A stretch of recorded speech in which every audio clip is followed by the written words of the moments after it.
Chapitre 10. Surmontez les obstacles, abattez les murs et prenez votre envol vers le succès. Le pouvoir des métaphores. La métaphore est peut-être l'une des plus grandes potentialités de l'homme. Son efficacité est presque merveilleuse. On pourrait même croire qu'il s'agit d'un outil oublié par Dieu dans l'une de ses créatures lorsqu'il l'a créée. José Ortega Y. Gasset. Au chapitre précédent, nous avons parlé du pouvoir des mots sur notre vie et sur notre destinée. Examinons maintenant certains mots qui ont plusieurs sens et traduisent donc une plus grande intensité émotionnelle, les métaphores. Pour bien saisir ce que sont les métaphores, il faut d'abord comprendre les symboles. Qu'est-ce qui produit le plus d'impact?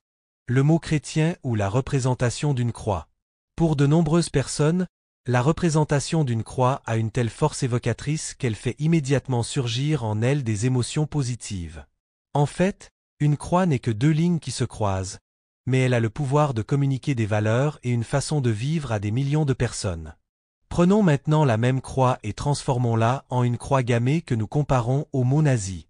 Lequel produit les réactions les plus négatives? Encore une fois, si vous êtes comme la plupart des gens, c'est la croix gammée qui vous inspirera les réactions les plus violentes. Au cours de l'histoire de l'humanité, les symboles ont toujours servi à déclencher des réactions émotionnelles et à façonner le comportement humain. Il existe toutes sortes de symboles. Des images, des sons, des objets, des gestes et bien sûr, des mots.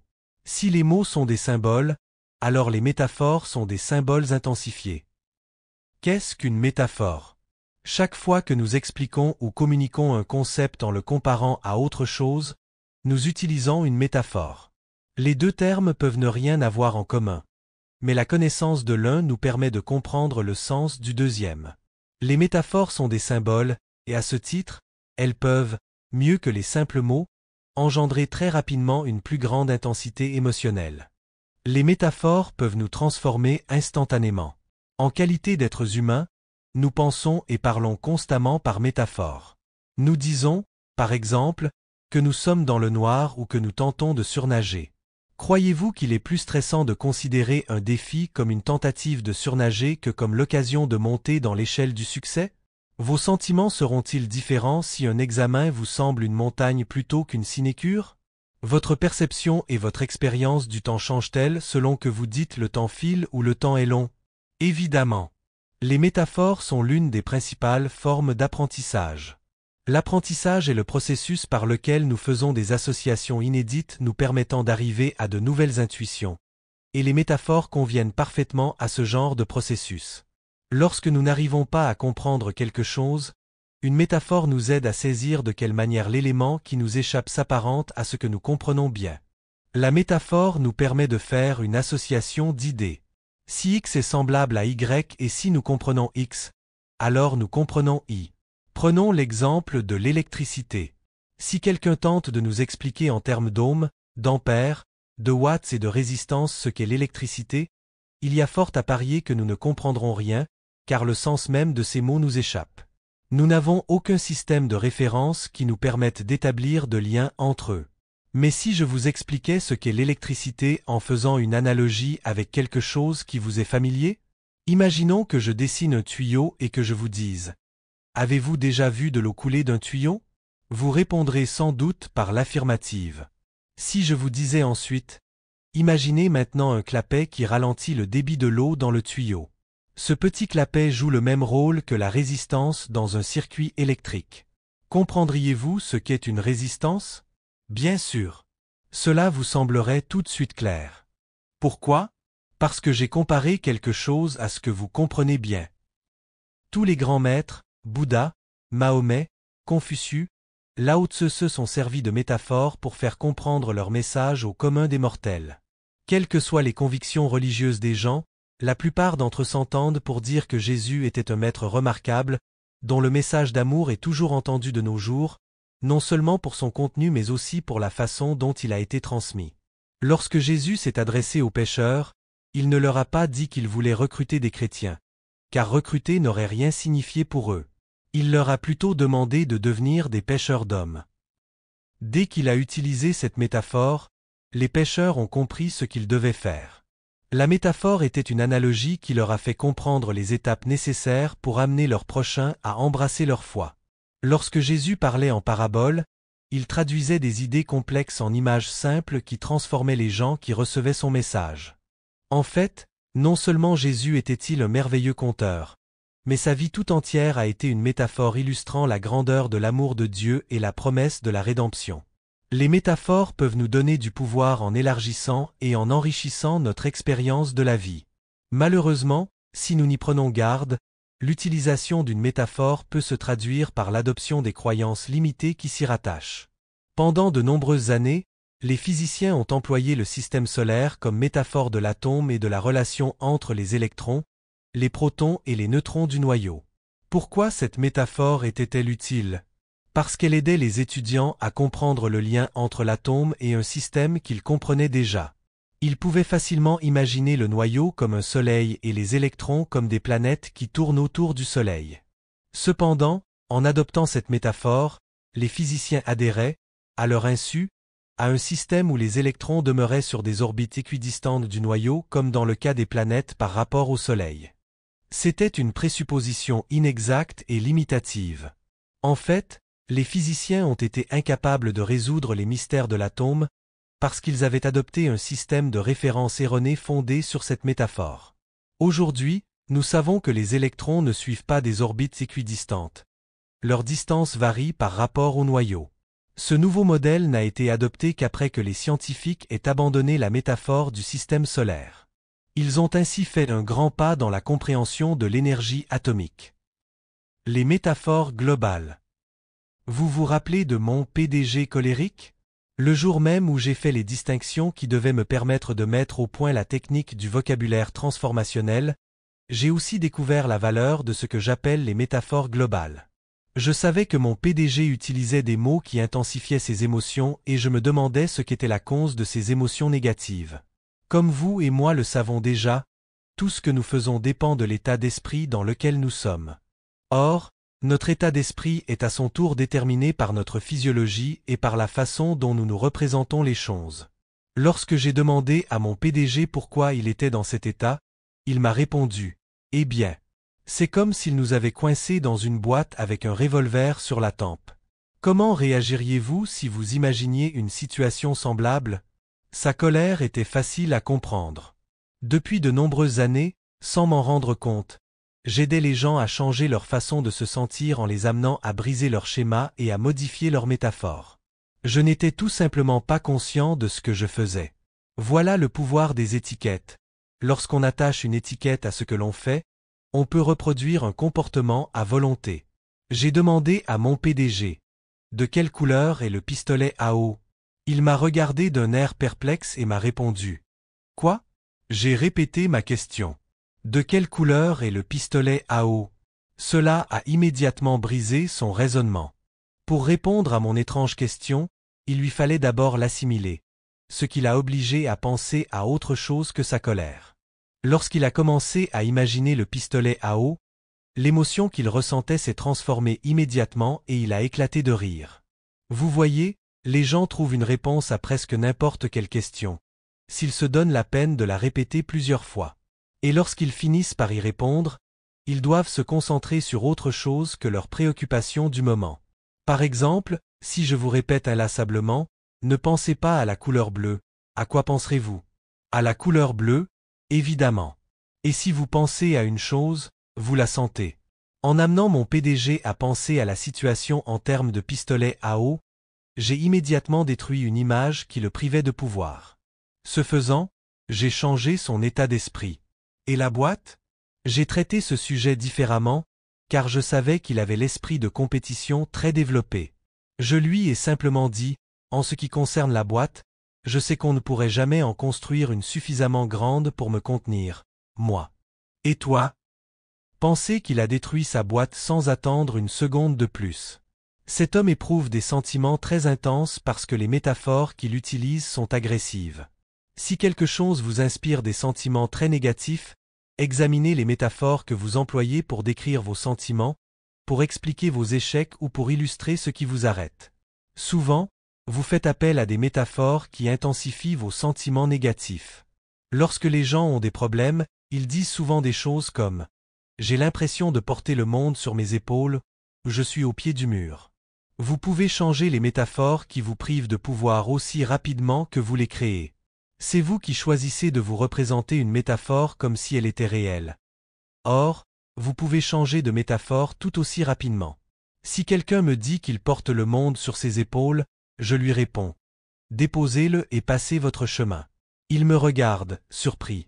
Mais pour bien saisir ce que je viens de dire, il doit se concentrer sur quelque chose de nouveau, ce qui change immédiatement son état d'esprit.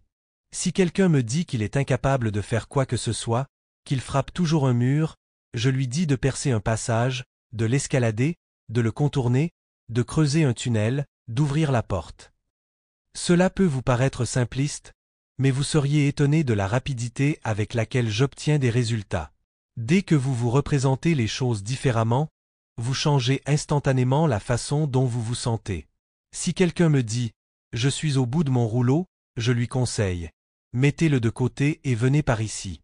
Les gens disent souvent qu'ils se sentent coincés dans une situation. Vous n'êtes jamais coincé. Vous pouvez vous sentir un peu frustré, vous n'avez pas réponse à tout, mais vous n'êtes pas coincé. Aussitôt que vous vous imaginez coincé, vos sentiments le deviennent aussi. C'est pourquoi nous devons être très prudents dans le choix des métaphores que nous utilisons. Méfiez-vous aussi des métaphores que les autres vous présentent. Récemment, j'ai lu un article où on mentionnait que Sally Field fêtait son 44e anniversaire. On pouvait lire qu'elle commençait à ne plus se faire jeune. Quelle façon négative et démoralisante de représenter la sagesse qui vient avec l'âge. Si vous sentez que vous êtes dans le noir, allumez les lumières. Si vous avez l'impression de vous noyer dans une mer de confusion, faites une promenade sur la plage et arrêtez-vous sur une île de compréhension. Je sais que cela peut paraître enfantin, mais il est encore plus enfantin de choisir inconsciemment des métaphores qui nous privent de pouvoir à tout coup. Nous devons prendre le contrôle de nos métaphores, non seulement pour éviter les métaphores qui nous causent des ennuis, mais aussi pour adopter des métaphores dynamisantes. Une fois que nous avons pris conscience des métaphores que nous et notre entourage utilisons, il est très facile de les changer. Il suffit de nous demander « Est-ce vraiment ce que je veux dire ? Cette métaphore est-elle une description fidèle de la réalité ou est-elle inexacte ?» N'oubliez pas que chaque fois que vous utilisez les expressions « je me sens comme » ou « c'est comme », le mot comme sert à introduire une métaphore. Posez-vous une question dynamisante. Demandez-vous si vous pouvez trouver une meilleure métaphore, une métaphore qui vous permettrait d'envisager la situation plus dynamiquement. Cherchez une comparaison plus évocatrice. Si je vous demandais comment vous envisagez la vie ou quelle est votre métaphore pour décrire la vie, vous pourriez par exemple répondre « La vie est un éternel combat ». Si vous adoptez cette métaphore, vous commencerez bientôt à souscrire à une série de valeurs connexes. Comme dans le cas de l'atome et du système solaire, vous commencerez à vivre votre vie selon un ensemble de croyances inconscientes qui vont de pair avec cette métaphore. Toute métaphore porte en elle un ensemble de règles, d'idées et de préjugés. Si vous êtes convaincu que la vie est un combat, comment votre perception de la vie en sera-t-elle influencée? Vous vous direz peut-être, la vie est dure et finie avec la mort, seul contre tous, c'est chacun pour soi ou si la vie est un combat, je risque d'être blessé. Tous ces filtres ont un impact sur les croyances inconscientes que vous entretenez sur les autres, sur vos possibilités, sur votre travail, sur les efforts que vous faites et sur la vie en général. Cette métaphore influencera vos décisions, votre façon de penser, vos sentiments, vos actes, et par conséquent, votre destinée. La vie est un jeu. Des personnes différentes ont des métaphores globales différentes. En lisant, par exemple, les entrevues que j'ai faites avec Donald Trump, j'ai remarqué qu'il comparait souvent la vie à un test. Vous gagnez ou vous perdez, c'est tout ou rien. Imaginez le stress que génère une telle idée dans la vie d'une personne. Si la vie est un test, il se peut qu'il soit difficile, il faut s'y préparer très bien et on peut échouer, ou même tricher, je suppose. Pour certaines personnes, la vie est une compétition. Cette métaphore peut sembler amusante, mais elle peut aussi signifier qu'il y a d'autres personnes à confronter et qu'il n'y aura qu'un gagnant. Pour d'autres, encore, la vie est un jeu. Comment cette métaphore peut-elle changer votre perspective? La vie peut être amusante, quelle idée merveilleuse. Peut-être y aura-t-il un peu de compétition. Mais en considérant vraiment la vie comme un jeu, vous aurez l'occasion de jouer et de vous amuser. Certaines personnes disent, si la vie est un jeu, il y aura nécessairement des perdants. D'autres se demandent, quelles sont les qualifications requises? Cela dépend de l'interprétation du mot jeu. Quoi qu'il en soit, cette métaphore à elle seule a une influence sur votre façon de penser et sur vos sentiments envers la vie. On peut dire sans crainte de se tromper que Mère Teresa considère la vie comme une chose sacrée. Qu'en serait-il si vous aviez la conviction que la vie est sacrée? Si c'était votre principale métaphore pour décrire la vie, la respecteriez-vous davantage ou penseriez-vous que vous n'avez pas le droit d'y prendre autant de plaisir? Et si la vie était un cadeau? Elle deviendrait une surprise, quelque chose d'amusant et de précieux. Et si vous envisagiez la vie comme une danse? Quelle belle image! Elle serait belle, remplie de partage, de grâce, de rythme et de joie. Laquelle de ces métaphores représente le mieux la vie? Toutes ces métaphores ont probablement leur utilité pour vous aider à définir les changements que vous devez réaliser dans votre vie. Cependant, vous ne devez pas oublier que toutes les métaphores comportent, selon le contexte, des avantages et des limitations. En étant plus sensibilisé aux métaphores, je me suis rendu compte que le fait de n'en avoir qu'une seule est la meilleure manière de limiter sa vie. La métaphore du système solaire aurait été utile si les physiciens avaient eu d'autres moyens de décrire l'atome. Si nous souhaitons enrichir notre existence, nous devons multiplier les métaphores que nous employons pour décrire notre vie, nos relations et même pour décrire ce que nous sommes en tant qu'êtres humains. Y a-t-il uniquement des métaphores pour décrire la vie et l'atome? Non, bien sûr. Il y a des métaphores pour tout. Prenons le cas du travail. Certaines personnes diront « Je reprends le collier où je travaille comme un forçat ». Comment ces personnes se sentent-elles en ce qui concerne leur travail? Certains hommes d'affaires que je connais parlent de leur entreprise comme de leurs actifs et de leurs employés comme de leurs passifs. Imaginez les conséquences que peuvent avoir ces métaphores sur ces hommes d'affaires et leur façon de traiter les gens qui travaillent pour eux. D'autres considèrent leur société comme un jardin qu'il faut soigner tous les jours pour l'améliorer et en obtenir le maximum. D'autres encore considèrent le travail comme l'occasion de rencontrer des amis, de se joindre à une équipe gagnante. Pour ma part, je considère mes entreprises comme des familles. Cette attitude nous permet de transformer la qualité des liens que nous entretenons. Vivre, c'est comme peindre un tableau et non comme faire une addition. Oliver Wendell Holmes. Voyez-vous que le fait de modifier une seule métaphore comme la vie est un combat pour la remplacer par la vie est un jeu, pourrait instantanément changer divers aspects de votre vie?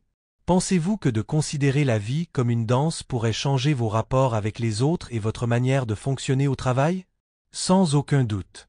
Il s'agit en fait d'un point d'ancrage, d'un changement global qui pourrait transformer votre façon de penser et votre façon de vous sentir à plusieurs points de vue. Je ne veux pas dire qu'il y a une bonne et une mauvaise façon d'envisager les choses. Vous devez simplement prendre conscience qu'en modifiant une seule métaphore globale, vous pouvez transformer complètement la façon dont vous considérez votre vie. Comme dans le cas du vocabulaire transformationnel, le pouvoir des métaphores réside dans leur simplicité. Il y a quelques années, je dirigeais un programme de certification de 2 semaines à Scottsdale, en Arizona. En plein milieu du séminaire, un homme s'est levé et a commencé à frapper les gens de son entourage comme s'il tenait un couteau, en criant à tue-tête « C'est le noir !» C'est le noir total. Un psychiatre assis 2 rangées devant lui s'est alors écrié « Oh, mon Dieu! Il est en crise psychotique. » Heureusement, je n'ai pas accepté le vocabulaire transformationnel utilisé par le psychiatre. Je savais seulement que je devais changer instantanément l'état d'esprit de l'homme surexcité. Comme je n'avais pas encore inventé le concept des métaphores globales, j'ai fait la seule chose que je savais faire alors. J'ai brisé son schéma. Je me suis approché de lui et je me suis mis à crier à mon tour. Effacez tout. Servez-vous du correcteur qu'utilisent les dactylos. L'homme est resté saisi pendant un instant. Il s'est arrêté et tout le monde a retenu son souffle en attendant la suite. En quelques secondes, son visage et son corps ont changé, et il a commencé à respirer différemment. Je lui ai dit « Effacez complètement cette expérience ». Puis, je lui ai demandé comment il se sentait. « Beaucoup mieux », a-t-il répondu. « Eh bien, asseyez-vous. » et j'ai continué mon séminaire. Les autres participants étaient sidérés. J'étais moi-même très étonné de la facilité avec laquelle j'avais réglé ce problème. 2 jours plus tard, le même homme s'est présenté à moi et m'a dit « Je ne sais pas ce qui s'est passé, mais c'était mon 40e anniversaire ce jour-là et j'ai perdu les pédales. J'avais besoin de frapper parce que je me sentais entouré de ténèbres qui menaçaient de m'engouffrer. Mais quand j'ai employé le correcteur, tout s'est illuminé d'un seul coup. Je me suis senti totalement différent. Mes pensées ont changé et je me sens très bien aujourd'hui. Il n'a plus eu de problème jusqu'à accent grave la fin du séminaire, simplement parce qu'il avait su changer une métaphore. Jusqu'à présent, j'ai surtout insisté sur la manière d'atténuer l'intensité de nos émotions négatives par le vocabulaire transformationnel et les métaphores globales. Toutefois, il est parfois utile et même important d'intensifier nos émotions négatives. En effet, je connais un couple dont le fils avait des problèmes de drogue et d'alcool. Il savait qu'il devait faire quelque chose pour l'amener à changer ses habitudes autodestructrices, mais ils hésitaient à s'immiscer dans sa vie. C'est à la suite d'une conversation avec quelqu'un ayant déjà connu les mêmes problèmes qu'ils se sont décidés à passer à l'action et à faire quelque chose. Pour l'instant, leur a dit cette personne, il y a 2 armes pointées sur la tête de votre fils, la drogue et l'alcool.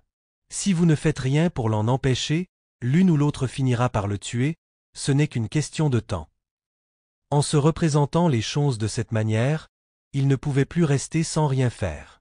Ils se sont rendus compte que leur inaction équivalait à laisser mourir leur fils. Auparavant, ils considéraient son problème comme un défi. Jusqu'à ce qu'ils adoptent cette nouvelle métaphore, il leur manquait l'intensité émotionnelle nécessaire pour prendre les moyens qui s'imposaient. Je suis heureux de pouvoir vous dire qu'ils ont réussi à aider ce jeune homme à se reprendre en main.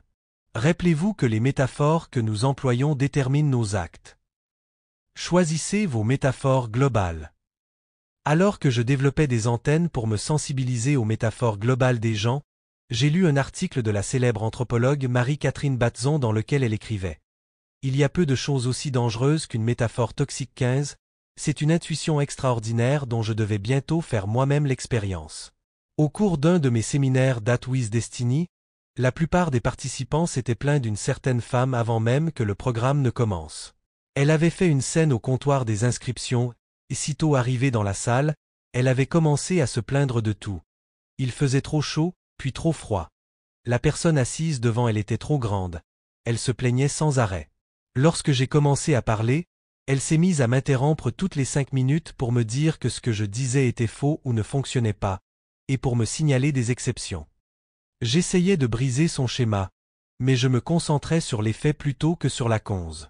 Je me suis soudain rendu compte qu'elle devait avoir sur la vie une croyance ou une métaphore globale qui la rendait pointilleuse et malveillante. « Que essayez-vous de faire » lui ai-je demandé. « Je sais que cela procède d'une bonne intention. Quelles sont vos croyances au sujet de la vie, ou des détails, ou du bien et du mal ? Je pense simplement que ce sont les petites fuites qui font couler le navire. Si vous pensez que vous allez couler, ne seriez-vous pas aussi pointilleux que cette femme pour rechercher la moindre fuite ? C'est vraiment comme cela qu'elle considérait la vie. D'où avait-elle tiré cette métaphore ? Cette femme avait vécu de nombreuses expériences où de petites choses lui avaient coûté très cher. Elle attribuait son divorce à de petits problèmes qu'elle avait omis de régler, des problèmes dont elle n'était pas consciente. De plus, elle était convaincue que ses difficultés financières étaient dues à des causes tout aussi insignifiantes. Elle avait adopté cette métaphore afin d'éviter le même genre d'expérience douloureuse à l'avenir. L'idée de changer de métaphore ne l'enthousiasmait pas beaucoup, à moins que je lui en montre les avantages. Quand j'ai réussi à lui faire voir toute la douleur que cette métaphore lui causait et tout le plaisir qu'elle trouverait à la modifier, j'ai pu l'aider à briser son schéma et à lui faire adopter toute une série de nouvelles façons de se percevoir et d'envisager la vie. Elle a adopté une combinaison de diverses métaphores globales, la vie est comme un jeu, comme une danse, ce qui a produit une transformation immédiate, non seulement dans sa façon d'agir avec les autres, mais aussi dans sa façon d'agir avec elle-même, car elle avait cessé de chercher sans cesse des petites fuites chez elle et chez les autres. Ce seul changement a influé sur toute sa perspective de la vie. L'histoire de cette femme est un bon exemple de la façon dont vous pouvez transformer tous les aspects de votre vie, notamment votre estime de soi, vos rapports avec les autres et votre attitude face à la vie, en changeant une seule métaphore globale. Malgré toute l'influence qu'elles exercent sur notre vie, la plupart d'entre nous n'avons jamais choisi consciemment les métaphores que nous utilisons pour nous représenter la réalité. D'où viennent vos métaphores? Vous les avez probablement glanées des personnes qui vous entourent. Vos parents, vos professeurs, vos collègues et vos amis. Je parie que vous n'avez jamais songé à l'impact qu'elles ont sur votre vie. Sans vous en rendre compte, les métaphores que vous utilisez sont devenues une habitude. Toute perception de la vérité est la découverte d'une analogie. Henri David Thoreau. Pendant de nombreuses années, les gens m'ont demandé ce que je faisais exactement. J'ai employé diverses métaphores selon les époques. J'enseigne, j'étudie, je suis à la recherche de l'excellence humaine, je donne des conférences, je suis un auteur à succès, je suis consultant en performance maximale, je suis thérapeute, je suis conseiller. Mais aucune n'exprimait vraiment ce que je voulais dire. Bien des gens m'ont proposé des métaphores.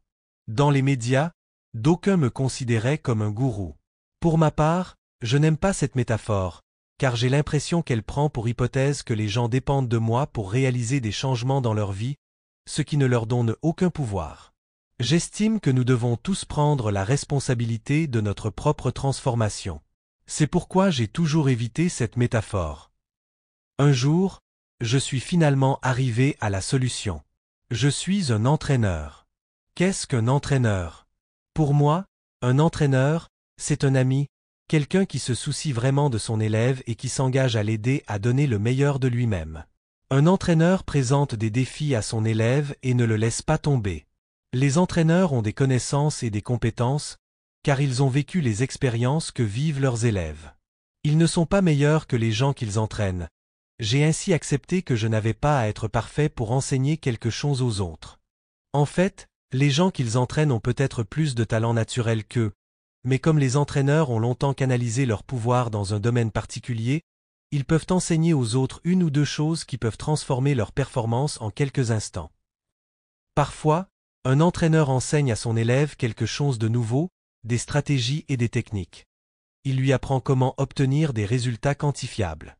Parfois, il ne lui apprend rien de nouveau, mais il lui rappelle ce qu'il doit faire au bon moment et l'encourage à le faire. J'ai pensé, ce que je suis vraiment, c'est un entraîneur dans le domaine du succès.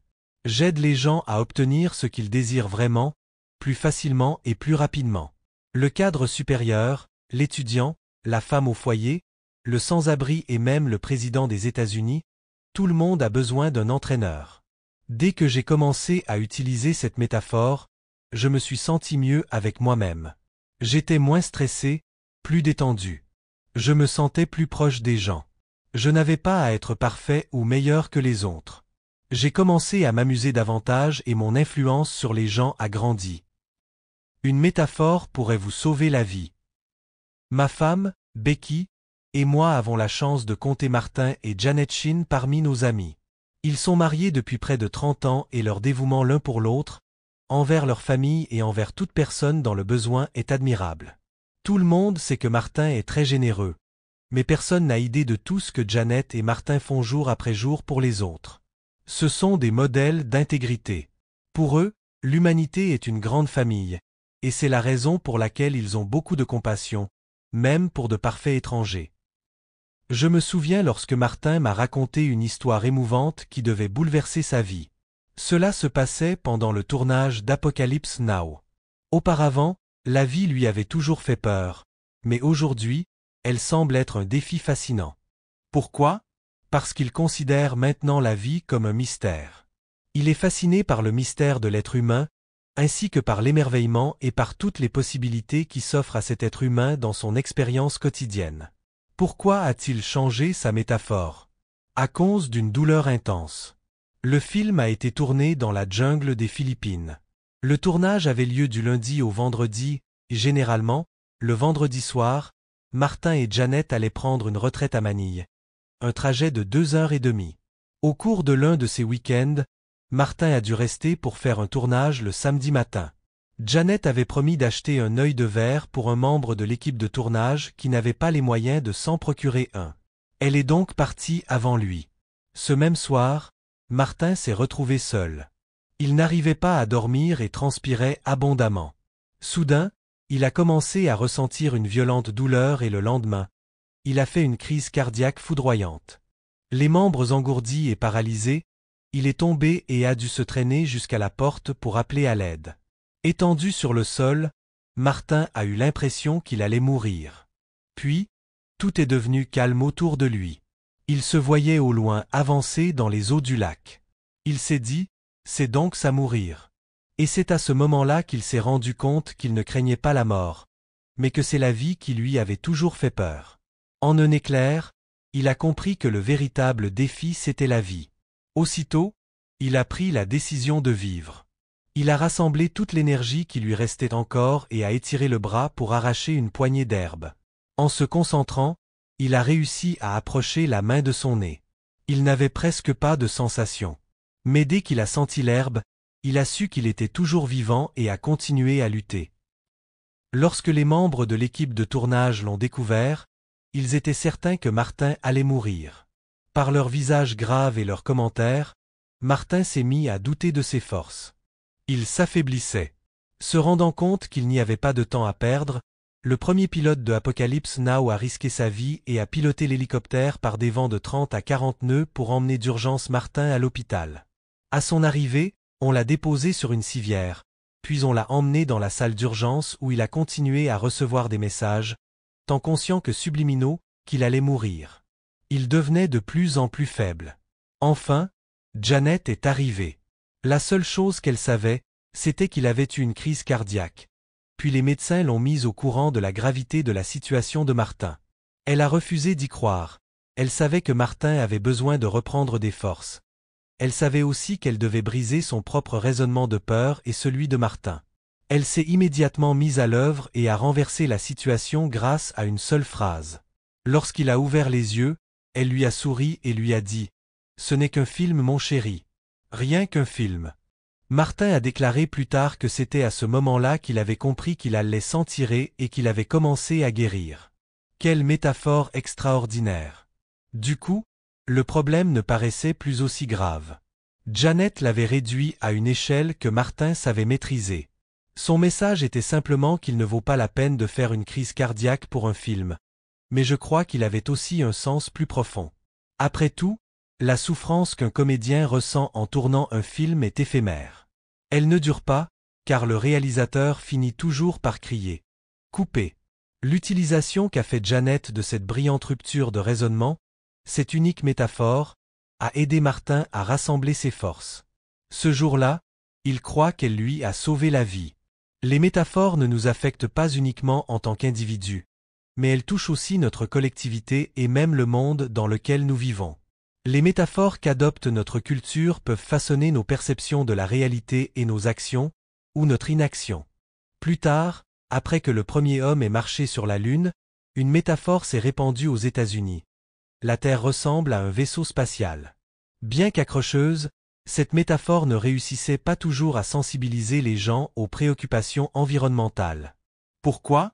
Parce qu'il est difficile de se laisser émouvoir par un vaisseau spatial.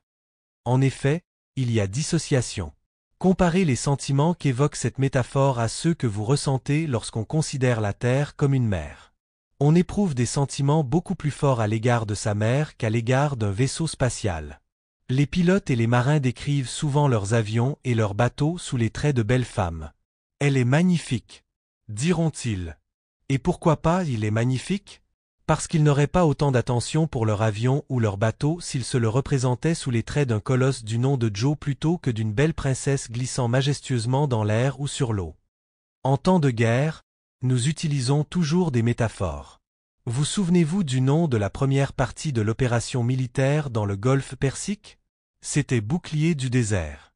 Mais dès que l'ordre l'attaquer a été lancé, le nom de cette opération a été modifié pour Tempête du désert. Cette seule substitution a instantanément modifié la signification de cette expérience. Pour reprendre les termes employés par le général Schwarzkopf, au lieu de protéger le reste du monde arabe de l'agression de Saddam Hussein, les troupes ont déferlé comme une tempête de liberté qui a balayé du Koweït les forces d'occupation irakiennes. Un rideau de fer vient de tomber sur le continent. Winston Churchill. Songez à tous les changements qui se sont produits en Europe de l'Est au cours des dernières années. Le rideau de fer a été l'une des métaphores qui ont façonné l'après-guerre pendant des décennies, et le mur de Berlin était le symbole concret de la barrière qui séparait toute Europe. Lorsque le mur de Berlin s'est écroulé en novembre 1989, était davantage qu'un mur de pierre qui s'effondrait. La destruction, ce seul symbole, a ouvert la voie à une nouvelle métaphore, balayant les croyances d'une multitude de gens sur les choix que leur offrait la vie. Pourquoi tant de gens se sont-ils amusés à percer le mur alors qu'il avait de nombreuses portes pour le franchir? En fait, le geste de démolir le mur était devenu une métaphore universelle de la liberté et de la possibilité d'abattre les barrières. Trouvez le mot qui convient aux circonstances. Une personne qui prend conscience du vaste pouvoir des métaphores doit aussi savoir les utiliser dans un contexte précis. Certaines métaphores qui conviennent parfaitement dans le cadre de votre travail peuvent causer des tensions chez vous. Je connais une avocate qui avait habitude d'employer chez elle les mêmes métaphores contradictoires qui lui étaient utiles dans l'exercice de sa profession. Son mari entamait une conversation banale avec elle, et quelques secondes plus tard, il avait l'impression de subir un contre-interrogatoire. Cela ne convient pas dans le cas d'une relation personnelle, n'est-ce pas? Imaginez un policier très dévoué qui n'arrive pas à dissocier son travail de sa vie privée. Pensez-vous qu'il soit possible qu'un tel homme souffre d'une obsession qui le pousse à surveiller ceux qui enfreignent ses principes? Voici un exemple qui illustre bien les effets néfastes d'une métaphore mal choisie. C'est le cas d'un homme qui s'était détourné de sa femme et de ses enfants au point que ceux-ci ne ressentaient plus aucun lien avec leur père.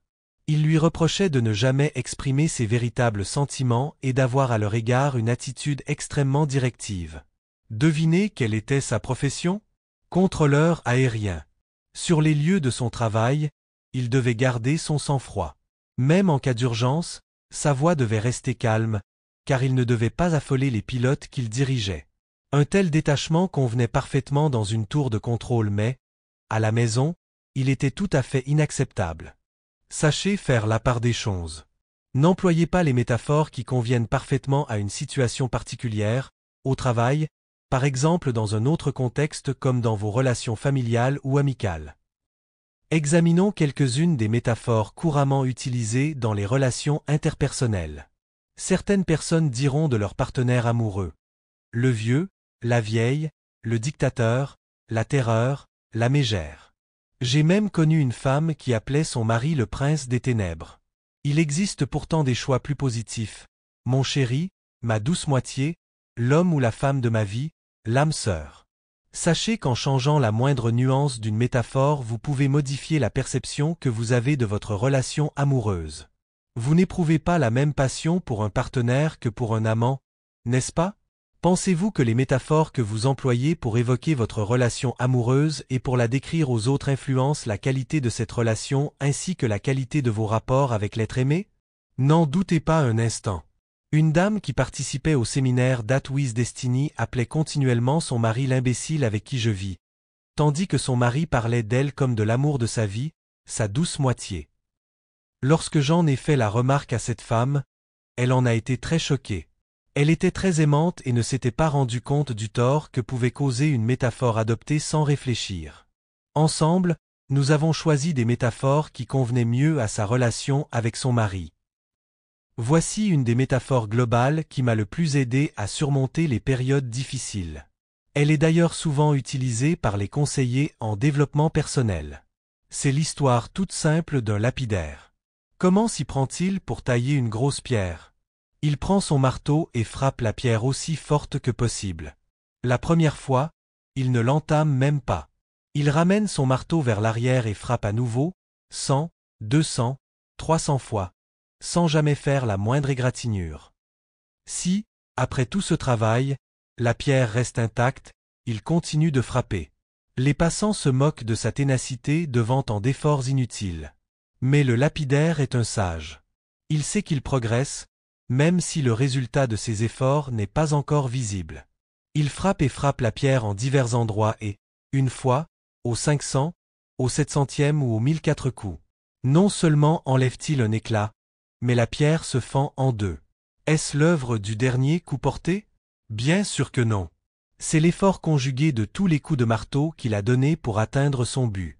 À mon avis, L'exercice régulier de la discipline de l'amélioration perpétuelle représente la masse qui peut fendre n'importe quelle pierre qui vous bloque la route du succès. Il y a quelques années, Jim Rohn, l'un de mes premiers maîtres, m'a aidé à considérer ma vie d'une autre façon grâce à la métaphore des saisons.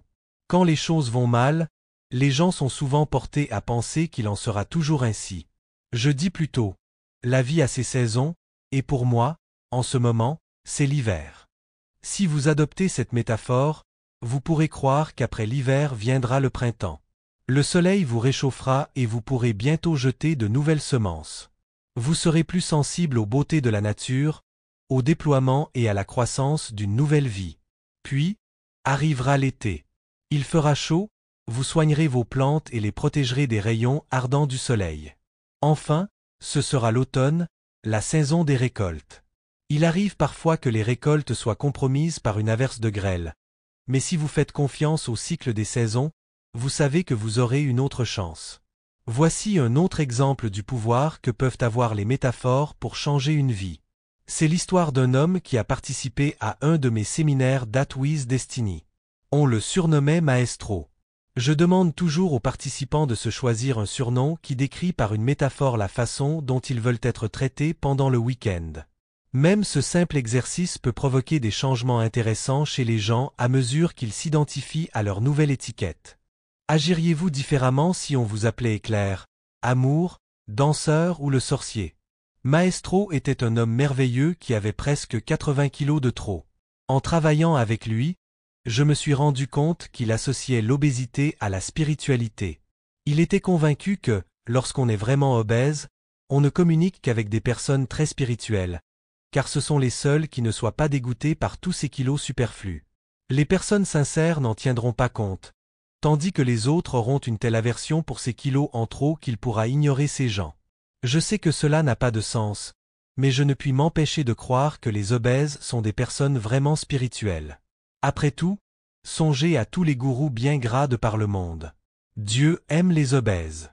Je lui ai dit, d'abord, je crois que Dieu aime tout le monde, mais je crois aussi qu'il fait des brochettes avec les obèses et les fait rôtir en enfer.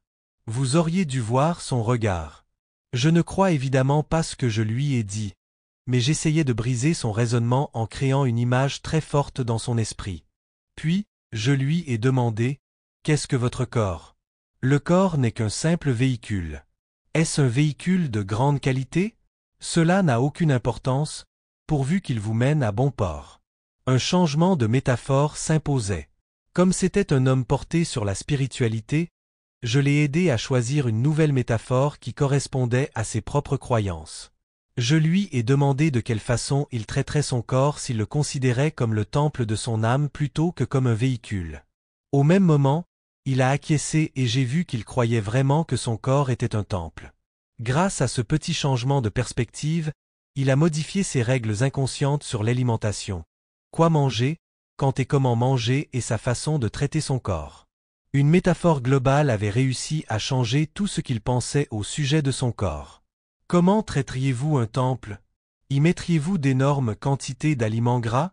Le nouveau respect de Maestro pour son corps l'a complètement transformé. 6 mois se sont écoulés depuis que j'ai donné le séminaire auquel Maestro a participé, et ce dernier a déjà perdu 60 kilos en adoptant cette seule métaphore et en la vivant chaque jour. Elle s'est transformée en une habitude qui guide ses pensées et ses actes. Lorsqu'il va à l'épicerie, il se dit « Est-ce que je mettrais ceci dans un temple ?» Maestro avait aussi l'habitude d'écouter de la musique tellement forte que ses amis craignaient qu'il ne s'abîme les tympans. Maintenant, il n'écoute plus le même genre de musique car, dit-il, je veux prendre soin de mon temple. Êtes-vous convaincu maintenant que les métaphores globales ont l'incroyable pouvoir de transformer simultanément presque tous les aspects de votre vie? La métamorphose de la chenille en papillon. Un jour, lorsque mon fils Joshua avait 6 ans, il est rentré à la maison en pleurant, car un de ses petits copains était décédé à la suite d'un accident survenu au parc. Je me suis assis face à lui et je lui ai dit « Mon chéri, je sais que c'est très dur pour toi. Ton ami te manque et c'est normal. Mais tu dois comprendre que tu te sens malheureux parce que tu penses comme une chenille. » Comment? A-t-il répondu. J'avais réussi à briser un peu son raisonnement. Il m'a demandé ce que cela signifiait. Il arrive un moment où la plupart des chenilles ont l'impression d'être sur le point de mourir. Elles pensent être arrivées à la fin de leur vie. Sais-tu quand? Oui, quand cette chose commence à s'enrouler autour d'elle, répondit-il. Alors je poursuivis. Bientôt la chenille est complètement enveloppée dans son cocon. Tu sais, si on ouvrait ce cocon, on n'y verrait qu'une masse informe. La plupart des gens, y compris la chenille, pensent qu'elle est en train de mourir. Mais, en fait, elle commence à se métamorphoser. Comprends-tu? Elle se transforme en autre chose. Que devient-elle? Un papillon, dit-il. Les autres chenilles considèrent-elles que l'une d'entre elles s'est transformée en papillon? Lui ai-je demandé. Non, me dit-il. Alors, je lui demandai. Et quand la chenille devient un papillon, que fait-elle? Elle vole, répondit Joshua. C'est exact, lui ai-je dit. Le papillon sort du cocon, le soleil sèche ses ailes et il prend son envol. Il est beaucoup plus beau que la chenille. A-t-il plus de liberté qu'avant? Oui, il est beaucoup plus libre. M'a-t-il dit. Et maintenant, est-il plus heureux? Oui, car il a moins de pattes pour se fatiguer, lança Joshua. C'est vrai, il n'a plus besoin de pattes, il a des ailes. Je pense que ton ami aussi a des ailes maintenant. Tu vois, ce n'est pas à nous de décider quand nous nous transformerons en papillons. Nous croyons que c'est mal, mais Dieu seul sait quand arrive le bon moment. Nous sommes en hiver et tu aimerais que ce soit l'été, mais ce n'est pas la volonté de Dieu. Parfois, il faut lui faire confiance, car il sait mieux que nous comment fabriquer des papillons. Dans notre état de chenille, nous ne sommes pas conscients que les papillons existent, car ils sont au-dessus de nous, mais il ne faut jamais oublier qu'ils sont là. Joshua s'est mis à sourire et m'a serré très fort en disant « Je parie qu'il est devenu un magnifique papillon. Il suffit de faire l'exercice suivant. 1. Qu'est-ce que la vie? Écrivez les métaphores que vous avez déjà choisies. La vie est comme. Faites un brainstorming et faites appel à toutes les métaphores que vous employez pour décrire la vie. Vous en avez certainement plus d'une. Lorsque vous êtes découragé, vous comparez peut-être la vie à un combat ou à une guerre. Lorsque vous vous sentez bien, la vie devient peut-être pour vous un bienfait. Écrivez toutes les métaphores qui vous viennent à l'esprit. Puis, examinez votre liste et demandez-vous. Si la vie est comme ceci ou comme cela, qu'est-ce que cela signifie? Si la vie est sacrée, qu'est-ce que cela signifie? Chacune de vos métaphores est à la fois dynamisante et limitative. Le monde est une scène. Ce peut être une bonne métaphore qui vous permet de vous faire valoir et de vous faire entendre. Mais elle peut aussi signifier que vous jouez continuellement un rôle sans jamais exprimer vos véritables sentiments. Examinez de près les métaphores que vous vous êtes données. Quels sont leurs avantages et leurs désavantages? Quelle nouvelle métaphore souhaitez-vous vous offrir pour être plus heureux, plus libre et plus fort dans la vie? 2. Faites une liste des métaphores que vous associez aux liens que vous avez avec les autres ou dans votre mariage. Sont-elles dynamisantes ou limitatives? N'oubliez pas que la seule manière de changer vos métaphores est d'en prendre conscience. C'est alors que votre cerveau réagira et vous vous direz « Ceci ou cela ne fonctionne pas, c'est ridicule ». Il devient ainsi plus facile d'adopter une nouvelle métaphore. La beauté de cette technique réside dans sa simplicité. 3. Choisissez une autre facette de votre vie qui a beaucoup d'importance pour vous. Votre travail, vos parents, vos enfants, votre capacité d'apprentissage, par exemple, et découvrez les métaphores que vous utilisez pour la décrire. Dressez la liste de ces métaphores et étudiez leur impact. Écrivez par exemple « Apprendre est un jeu ». Si vous comparez l'étude à l'extraction d'une dent, représentez-vous la souffrance que vous vous imposez. Voilà une métaphore à changer sans tarder. Soyez conscient des conséquences positives et négatives de chacune de vos métaphores. En les examinant de plus près, vous pouvez vous ouvrir à de nouveaux horizons dans la vie. Fin du chapitre 10. Retrouvez-moi dans les prochaines vidéos pour les chapitres suivants afin de continuer la lecture de notre livre. Les liens en commentaire et en description.